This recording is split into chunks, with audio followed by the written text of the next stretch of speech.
عجب جہالت کا دور چل نکلا ہے۔ کچھ لوگ بڑے زور و شور سے واویلا کر رہے ہیں کہ کعبہ کے گرد گھومنے یعنی حج و عمرے کا طواف کرنے سے پہلے کسی غریب کے گھر گھوم آؤ، مسجد کو قالین دینے سے پہلے کسی بھوکے کو روٹی دلا دو، حج اور عمرے پر جانے سے پہلے کسی غریب و نادار کی بیٹی کی شادی کرا دو، دین کی تبلیغ میں نکلنے سے پہلے کسی بے بس و لاچار مریض کو دوا دلا دو، مسجد میں سیمنٹ کی بوری دینے سے پہلے کسی بیوہ کے گھر آٹے کی بوری دے آؤ۔ یاد رکھیں، دو نیک اعمال کو ایک دوسرے کے مقابلے میں اس طرح پیش کرنا کہ جس سے دینی عبادات کی اہمیت اور ویلیو کم ہوتی ہو، کوئی دینی خدمت یا انسانی ہمدردی نہیں بلکہ عین جہالت ہے۔ اگر موازنہ اور کمپیریزن کرنا ہی ہے تو دین اور دنیا کا کرو، اور یوں کہو 15-20 لاکھ کی گاڑی اس وقت لو جب محلے میں بھوکا سونے والا کوئی نہ ہو، 50-60 ہزار کا موبائل اس وقت لو جب محلے میں بھیک مانگنے والا کوئی نہ ہو،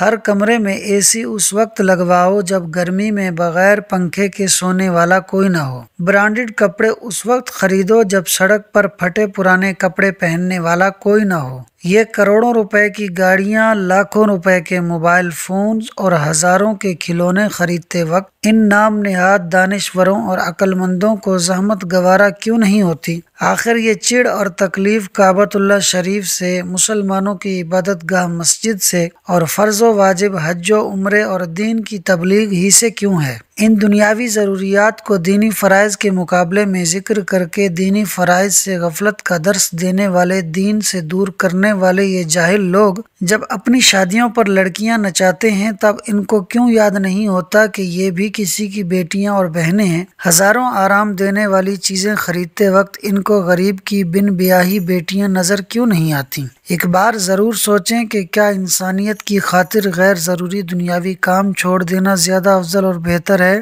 یا کہ دینی فرائض کو چھوڑ دینا؟ ویڈیو اچھی لگی ہو تو ویڈیو کو لائک اور شیئر کریں اور چینل کو ضرور سبسکرائب کریں۔ چینل کا نام ہے فاز سنو 4296۔